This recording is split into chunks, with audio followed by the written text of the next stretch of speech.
योगी आदित्यनाथ के चुनावी मैदान में उतरने के बाद अखिलेश यादव के सियासी समीकरण अब बिगड़ने लगे हैं। यही वजह है कि अब उन्हें भी चुनाव लड़ने का फैसला करना पड़ा।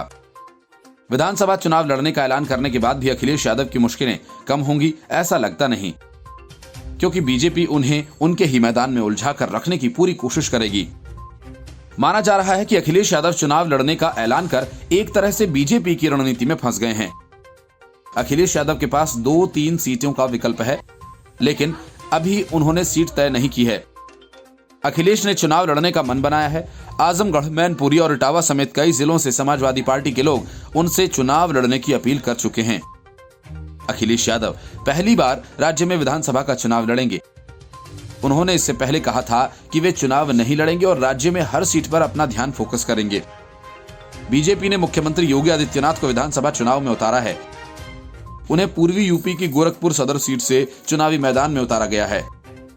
ऐसे में सपा अध्यक्ष और राज्य के पूर्व मुख्यमंत्री अखिलेश यादव पर विधानसभा का चुनाव लड़ने का दबाव हो सकता है।